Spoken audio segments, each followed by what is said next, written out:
So we've talked already a lot about Erikson, and he had his own sort of identity issues because he was born Solomon's son, and then he was, a quote illegitimate child, and then his mother moved to Germany, and he was adopted to a German guy, but nobody in Germany wanted to hang out because he was Jewish. And none of the Jewish kids wanted to hang out because he didn't look Jewish. And then later on in life, he changed his name to Erikson, kind of Eric, son of Eric. There's a video about that in like Unit 1 if you're curious. But anyway, so Erikson really studied this idea of being torn between two cultures and not fully fitting into one or the other, which leaves you sort of cultureless and is very difficult to help. It makes it harder to form a sense of self. So the major group that he used when he was studying this, was Native American youth. At the time, in the early 1900s, it was still sadly a practice in the United States to go into a tribe and to recruit, not really to kidnap, but to heavily persuade families to send their young children to boarding schools in their middle childhood years and in their adolescence. And so these children would go away for 2 or 3 years in attempts to learn the ways of the white man, so to speak, how to read and speak that way, and to practice the religion, and to dress the ways that the European white Americans were.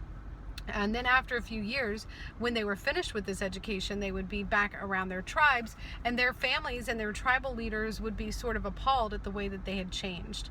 And that, well, you're not practicing our language, and you're not dressing the way that we dress, and you're not worshiping the gods that we worship, and then keeping the spiritual traditions of our tribe.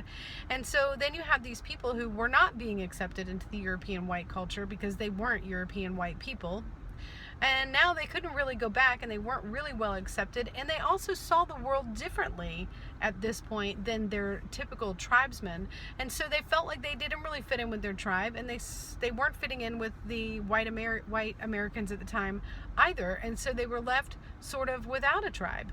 And this really influenced their well-being, their longevity, their sense of self and identity. And Erikson spent a huge amount of time working with this population, studying that.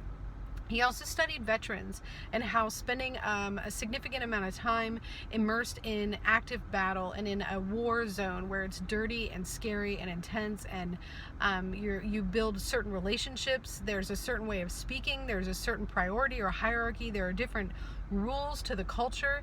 And then to come back home on a quiet, peaceful day with a blue sky and birds singing, and to just go back to going to the grocery store and getting a job in an office felt so surreal and so unnatural, and to just pretend like everything they were doing isn't still going on out there. So the idea was that these soldiers were no longer active duty soldiers, but they didn't feel like they fit in with the civilians who didn't have that experience either. And there wasn't anyone they could relate to or talk to. There wasn't a culture of veterans really well established at the time, and it's a better culture now, but it wasn't then. And so they didn't have somewhere to go and someone to relate to. And it affected, again, their longevity, their mental health, their well-being. So how is it that being torn between two cultures can really impact how you see yourself? And think of this in terms of our friends, then people that we know whose parents immigrated from another country, and now they live here, but their parents are still very much practicing the culture and tradition of the countries that they came from, their country of origin, but they are growing up predominantly, if not all, here in the United States, and have a much more westernized or Americanized perspective. So their parents are like, no, we don't do that. We don't practice that way. We don't date like that. We don't eat like that. We don't dress like that. But then you have this young person growing up where everybody around them eats and dresses and dates and acts like that. And so they're now put in that place in between cultures where I don't really fit in with this group of kids, but I don't really fit in with my tribe, my parents, what they want me to be either.